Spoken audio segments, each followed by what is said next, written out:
Assalamualaikum and good day. My name is Adlene Aris, student ID P104522. I'm currently a second semester PhD student under mentioned FSSK.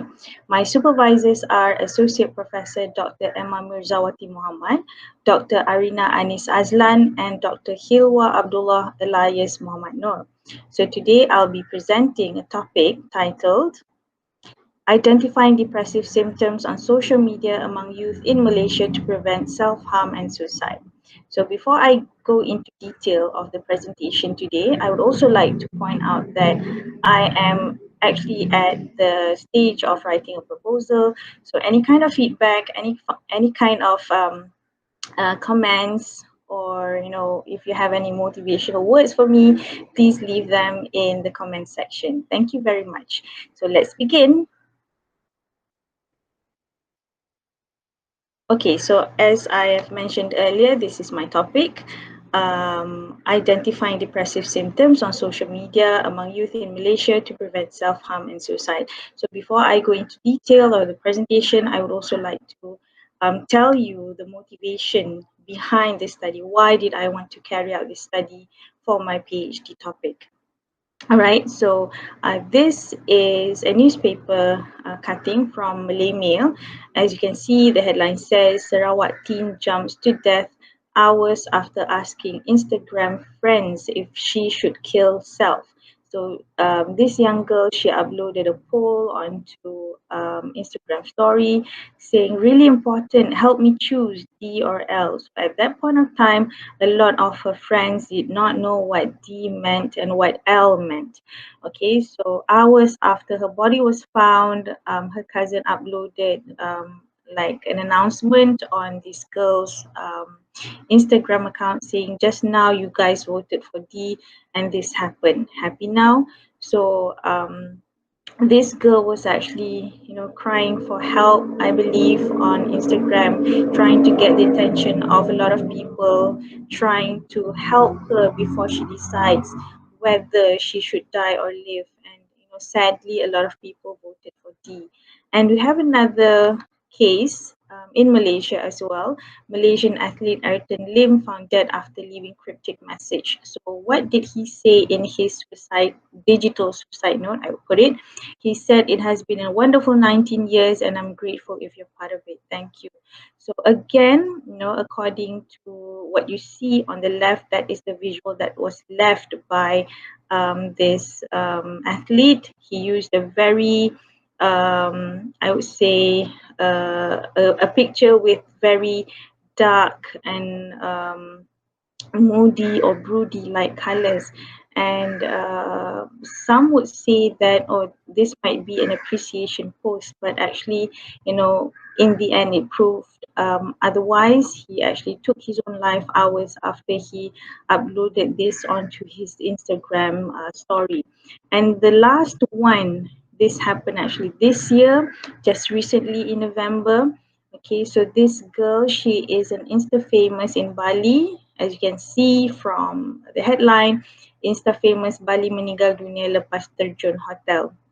So she jumped off from the fourth floor, and before she did so, she asked an eyewitness whether she would survive or die from the jump. And the eyewitness said, if you jump, you would either, if you don't die, then you would probably be, affected your whole life. But she denied. She said, oh no, I'm not going to jump, I'm just here to freshen up, to get some air. But after that, she did eventually jump, and after investigations, they also found that she had actually portrayed this intention on the 21st of November in her Instagram account with a picture and also the caption Mati question mark. So, looking at all these three events, these sad events, we can actually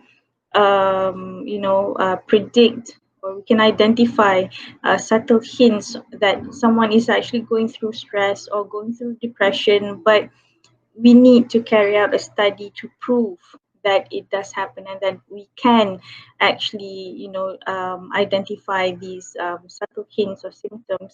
And this is why I wanted to do this study, so that we could, create a guideline, perhaps, for people to be aware of things that are happening around them, especially students or youth. They could look after their peers, ask them, are you okay or not? Okay, so these are the motivations behind my research. So now we'll go into the research background. First, we need to understand what is depression. It's a common and serious medical illness that negatively affects how, someone feels or thinks and act. And this can actually be portrayed also on social media.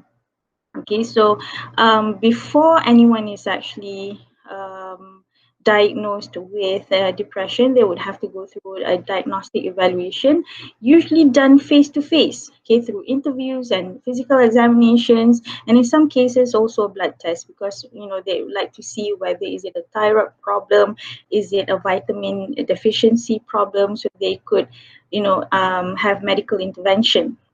But how do we do it on social media? Well, we asked the survivors themselves. So in this study, I plan to approach mental uh, health survivors, or people who are going through problems with their mental health, but not actually to diagnose, or exactly to diagnose a problem through social media, but only to identify the symptoms. Ask them, what should we be careful of, what should we look after, what should we look at on social media when it comes to people who have depressive symptoms, but they do not want to declare perhaps online that they do have problems with the mental health.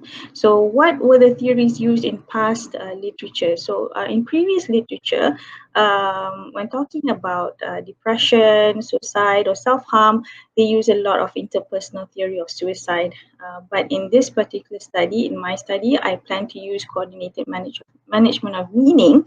It's a communication theory which looks at how people create messages and how do people interpret it. So as you can see in the previous slides, for example, this one, when this girl wrote DNL, she meant death or dead or die and live. But in some, at that point of time, a lot of people didn't understand that. Why did she put DNL? D could be a lot of things. So that's why a lot of people voted for D. And, only a small group of people voted for L. So this is what we're looking for when using coordinated management of meaning, right? So what is the problem statement? What is the gap that I found through literature and so on? So in predicting depressive symptoms online, previous literature focused a lot on studying semantics and visuals, but through computational methods, such as artificial intelligence, through surveys, through content analysis, but they do not explore their investigations through interviewing diagnosed patients with mental illness in order to help, us researchers understand what do people with mental illness post on their social media accounts. How do they use social media accounts, when managing their mental illness and so on. All right, so what are the research objectives? I have here four. The number 1 and 2 are actually to measure the public's degree of depression literacy, and to study the public's ability to identify depressive symptoms on social media. So 1 and 2 is more related to quantitative method. 3 and 4 is to answer or to achieve objectives of the qualitative part of the research, which is to explore the interpersonal messages of depression on social media among youth. So this is where we ask, youth, where we have the interview. We ask them, what does it mean when you upload this particular message? How do you usually express your feelings on social media? What kind of words do you use? What kind of pictures do you share? Do you share videos? Do you share lyrics and so on? And number 4, to investigate the youth sought after responses from individuals who read their posts on social media. So in number 4, we actually want to know, what kind of responses do you want from the public? Do you want them to just, say, I'm here for you, or do you want them to just reply or respond to your post by just sharing an emoji, like, a love or a smiley? So what kind of responses do they want from the public in order for them to um, stop from harming themselves, perhaps, or to immediately stop them from having suicidal thoughts, or just for that day, they feel very down? What kind of responses would you like that would actually pick you up as a person with mental illness? All right, so this is the research methodology, looking at the National Health and Morbidity Report. Prevalence of depression, we could see them a lot happening in Kuala Lumpur, Selangor, Perak, and Sabah, especially youth. So basically, these are the sampling size, sampling techniques, instruments, and analysis based on the research approach that I plan to use. So for qualitative, I plan to have 12 informants. For quantitative, 384 respondents according to the Craig-Morgan table. Sampling technique, qualitative will be using purposive samplings, voluntary basis. I'll be, after getting ethical approval and whatnot, I plan to advertise and ask, if you are diagnosed with a mental health or a mental illness problem, then please reach out to me. I might, I would like to interview you for my study and for research purposes. For quantitative, we'll be using multiple stage sampling. Now for quantitative method, we'll be actually approaching the public. What do they understand or how do they define depression? Are they mental health literate? Do they know what is depression? What are the perception towards depression? And do they think, for example, people with depression or people who share their feelings or on social media are just people who are just trying to get attention and whatnot? Instrument for qualitative, I will be using in-depth interviews. This is to gauge conversations.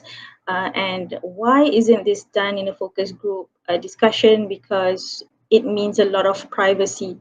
For someone who has mental illness problems, they would definitely don't want to discuss their problems in a group of people. Okay, so for quantitative, the instrument would be survey, and for analysis, qualitative, we'll be using thematic analysis, inductive.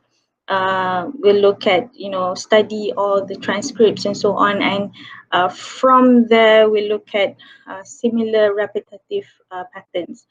For quantitative, we'll be using Pearson's correlation test to test the correlation between the public's depression literacy rate, as I mentioned earlier, the public's belief towards mental illness, etc. Multiple regression tests will be used in measuring the most significant contribution. Perhaps, for example, their depression literacy rate, is it, or their perception towards public belief towards mental health or mental illness, is it because of a low literacy rate or is it because of high literacy rate?